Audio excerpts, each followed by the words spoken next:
Hola, estoy encantado en participar en este ciclo de la Biblioteca de Navarra, reflexionando un poco sobre lo que nos ha pasado y sobre lo que todavía está pasándonos. Yo lo centraría para mí en dos experiencias fundamentales.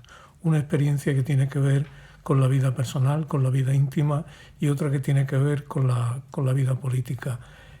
Las dos están relacionadas, pero es importante, creo yo, verlas por separado, ¿no? Con respecto a la vida personal, algo que me ha recordado, que he recordado estos días y que he confirmado, aunque ya lo sabía, es la importancia que tiene para una persona dedicada a las artes una dedicación plena a los trabajos materiales de la vida, ¿no?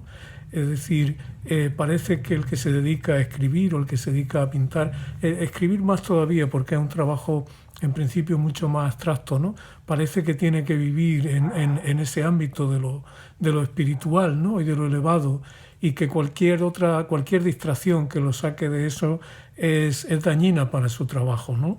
Yo he vuelto a comprobar algo que es un principio a lo largo de toda mi vida, que es un principio que también me costó aprender, ¿no? Que es que el trabajo intelectual, el trabajo creativo, es un trabajo que no tiene sentido si no está integrado en las tareas comunes de la vida, ¿no? Las palabras, la dedicación a las palabras tiene el peligro, las palabras y la idea, de que son demasiado vaporosas, demasiado abstractas. En la imaginación o en la palabra se puede decir lo que se quiera, ¿no? Cuando hay una concentración en lo concreto, una concentración, por ejemplo, en las tareas domésticas, ¿no? Durante una gran parte de este confinamiento, mi esposa y yo estábamos solos en nuestra casa. No teníamos quien nos ayudara con los trabajos domésticos, ¿no? A nosotros siempre nos ha gustado mucho cocinar, pero claro, una cosa es cocinar y otra mantener la cocina limpia, mantener la casa en orden, mantener las plantas en la terraza en orden. Entonces, esa obligación en muchos casos, en los días más oscuros, esa obligación nos ha dado una especie de serenidad que de otro modo habría sido más difícil, ¿no? Yo recuerdo días de mal tiempo, días de cuando el encierro era absoluto, cuando la ciudad parecía completamente muerta, ¿no? Cuando solo se oían las sirenas de las ambulancias, ¿no? La tendencia, la tentación de levantarte y de no hacer nada, ¿no? De rendirte al desánimo, pero había tareas objetivas que hacer. Había que preparar el desayuno y había que prepararlo en las mejores condiciones posibles, ¿no? Con esa cosa un poco sacramental que tiene el desayuno. Y después del desayuno había la tentación de ponerse en el ordenador o de ponerse con el periódico y dejarse llevar por ese abatimiento. Pero había que hacer cosas, ¿no? Había que arreglar las habitaciones, había que hacer la cama lo mejor que se pudiera, había que pasar la aspiradora. Había que hacer todas estas pequeñas tareas que son fundamentales y que no tienen nada, son muchas veces desdeñadas porque las hacen personas mal pagadas, ¿no? Personas, generalmente mujeres, a las que son las que tienen que hacer exclusivamente eso, ¿no? Pero tú te das cuenta cuando lo haces de la dificultad, el esfuerzo físico y la dedicación que requiere. Para mí, he aprendido, entre otras cosas, a pasar con cierta eficacia la aspiradora, ¿no? Es un trabajo muy digno, muy necesario, ¿no? Y que requiere un esfuerzo físico y de pronto te hace cobrar conciencia del trabajo que tienen esas mujeres a las que no ves, ¿no? Que cuando estás en un hotel vuelves a la habitación y tu habitación está limpia y parece que se ha limpiado sola, ¿no? Lo ha limpiado una persona que ha trabajado y que ha trabajado seguramente en condiciones muy injustas, ¿no?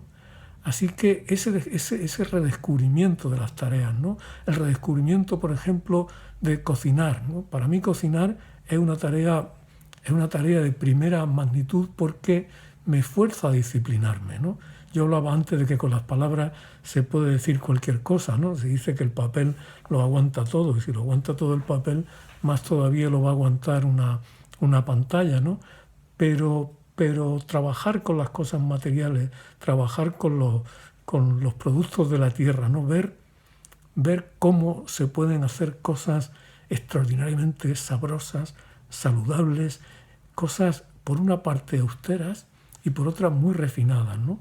A mí lo que más me gusta de la cocina es lo que tiene de arte popular, ¿no? Y el arte popular se rige por un principio que es el principio de apañarse con lo que hay. El arte, digamos, cortesano o el arte plutocrático consiste en tener a tu disposición todos los recursos que se te ocurra necesitar, ¿no? Yo pienso mucho en ese arte, pienso por ejemplo en las fotos de Annie Leibovitz, me parecen un ejemplo de ese arte plutocrático, ¿no? Las fotos de Annie Leibovitz, la arquitectura de Frank Gehry o de Norman Foster, de todos estos fantasmones de la arquitectura, ¿no? El arte popular es sucinto, ¿no? A mí una cosa que me gusta mucho es, por ejemplo, preparar unas lentejas, ¿no? El cuidado que hay que poner en eso, ¿no? El hecho de que tienes que prestar una atención meticulosa, no hay indulgencia. Muchas veces en los trabajos intelectuales hay un exceso de indulgencia, ¿no? No has hecho bien una cosa, bueno, no se va a notar, no sé qué. Si tú te equivocas en un plato, cuando estás cocinando un plato, estás cometiendo un error fundamental. Y tienes que estar prestando atención absoluta a esos saberes neolíticos, ¿no? que son los saberes de la cocina, ¿no? Así que ese descubrimiento, y digo descubrimiento porque claro, en estos días ha sido más perentorio, ¿no? Ha sido muy importante para mí. Y también el descubrimiento, el ver qué le pido al arte o qué le pido a la literatura, ¿no? Cuando uno está así, no te conformas con cualquier cosa. Yo recuerdo que en los primeros días del confinamiento, al principio yo no escuchaba música, no se me ocurría escuchar música. Sacaba a mi perra a pasear los ratos que podía en ese silencio sepulcral, esta vez sí. La primera vez que he dicho eso en mi vida, ¿no? Y no me llevaba música, ¿no? Escuchaba solo el silencio. Y luego la música que empecé a escuchar, me daba cuenta de que era una música completamente organizada, una música formal y transparente. Pongo, por ejemplo, Bach, ¿no? Las obras de Bach, ¿no? Las cantatas, las sonatas esas obras simples, sencillas, ¿no? En apariencia, ¿no? El clave bien temperado, ¿no? Luego también he escuchado muchos sonatas de piano de Mozart, ¿no? Sonatas de Mozart, sonatas de Haydn. Es decir, era solo clasicismo porque había demasiada confusión en el mundo exterior. Entonces yo no podía escuchar una música que me sugiriera confusión, ¿no? Solo después empecé a escuchar música alegre, ¿no? Recuerdo que después de mi fase exclusivamente clásica, empecé a escuchar mucho a Tomás Luis de Victoria, que es uno de mis compositores favoritos, y de pronto un día me encontré escuchando a Louis Armstrong, ¿no? El Louis Armstrong del prodigioso de final de los años 20, de los Hot 5 y de los Hot 7, ¿no? Esa explosión de alegría limpia, ¿no? que él tenía, ¿no? Así que poco a poco así fue como fui recuperando la música, ¿no? Es decir, le pido mucho a las artes, ¿no? He leído poesía, he leído el último libro de poemas de Ramón Andrés, que me llegó justo antes de que empezara el encierro. Y hay una cosa en Ramón que yo admiro mucho, que es su actitud contemplativa, ¿no? Es decir, la contemplación de la belleza del mundo. La contemplación implica soledad, implica recogimiento, pero no ensimismamiento, ¿no? Está volcado hacia el exterior. Y leía los poemas de Ramón y de manera completamente natural me encontré leyendo un libro de otro de mis escritores favoritos, que es Thomas Merton, ¿no? Que se llama El signo de Jonás, ¿no? The Sign of Jonas. Que es una mezcla de diario y de libro de reflexiones que en ese, claro, es la escritura de un monje que está confinado en un convento, nada menos que en Louisville, Kentucky, ¿no? Un convento trapense, ¿no? Y ese confinamiento me hablaba, claro.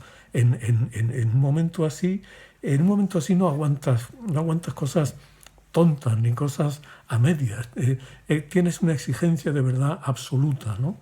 Leía a Merton y a Ramón Andrés, y leía también la tercera serie de los episodios nacionales de Galdós. Y en esa tercera serie había algo que, también digo por casualidad, ¿no? Una cosa terrible durante este tiempo ha sido la continuación de la bronca política, ¿no? En España. Es una de las cosas más tristes. Es casi después del horror, de tanta muerte, de tanto sufrimiento, después del desastre económico, del paro y de la necesidad de la gente, la cosa más triste que hemos tenido y tenemos es la bronca política, ¿no? La incapacidad de ponerse de acuerdo en cosas fundamentales, esa especie de saña en negarle al otro cualquier derecho, cualquier posibilidad de tener razón, ¿no? Esa crítica que es casi que quiere eliminar al otro, ¿no? Viendo en esa serie de los episodios, me interpelaba también, me sentía muy, muy llamado por eso, ¿no? Entonces me he dado cuenta, como decía al principio, de esa es la parte privada, ¿no? El descubrimiento o la confirmación de que hay para mí valores fundamentales que son valores de austeridad, de verdad, pero no de... Cuando digo austeridad no hablo de una austeridad punitiva ni nada de eso, ¿no? Es una austeridad, es lo que en la estética japonesa se llama la refinada pobreza, ¿no? Y luego está la parte exterior, la parte exterior que es también una confirmación de algo que yo vengo pensando desde hace mucho tiempo, ¿no? Que es que este confinamiento, esta desgracia, la pandemia, nos ha forzado de una vez por todas a salir de la fantasmagoría política y a darnos cuenta, si queremos darnos cuenta, claro, de qué es fundamental y qué es accesorio, ¿no? Es fundamental la sanidad pública, es fundamental que haya no solo médicos, sino también enfermeros y enfermeras y trabajadores de la sanidad, la nobleza de los trabajos públicos, los policías, los que limpian las calles, la gente, los celadores, la gente que hace esos trabajos tan fundamentales y que son trabajos que han sido cada vez más despreciados, cada vez más sometidos a la precariedad y a la escasez, ¿no? La importancia de todo eso, ¿no? Es decir, la necesidad de que haya un buen sistema de salud basado en un buen sistema de investigación científica y por tanto también en un sistema de conocimiento, ¿no? En una educación de la racionalidad y de la sensibilidad, ¿no? Eso es otro de las militancias fundamentales que creo que tenemos que tener, ¿no? Hay una cosa que a mí me cansa y me irrita mucho, que es esa especie de mayo del 68ismo oficial en el que hemos vivido durante muchos años, ¿no? Que está muy alimentado por la publicidad y que consiste en que cualquier deseo, por caprichoso que parezca, cualquier deseo tiene que ser o puede ser inmediatamente satisfecho, ¿no? Ese halago permanente de la publicidad que se extiende incluso a la política, dado que la política ahora está regida por publicitarios, ¿no? Frente a esa confusión, a ese mareo de cosas, ¿no? El ver las cosas fundamentales, ¿no? El ver lo importante y lo que no lo es, ¿no? Distinguir lo valioso de lo superfluo, ¿no? Todo eso se me ha confirmado en este tiempo. Yo quiero que salgamos de esto, pero quiero que salgamos aprendiendo lecciones, aprendiendo que no podemos hacer cualquier cosa con el mundo, ¿no? Yo en mi casa de Madrid, aquí por esta ventana, yo en mi calle he oído a los gorriones y a las urracas y a los mirlos, ¿no? Los mirlos aquí. He visto por la tarde algo que no veía desde hace mucho tiempo, que son los vencejos, ¿no? Los vencejos que de mi infancia lo he visto volar en los atardeceres, ¿no? Yo no quiero que vuelva un mundo de combustibles fósiles venenosos, ¿no?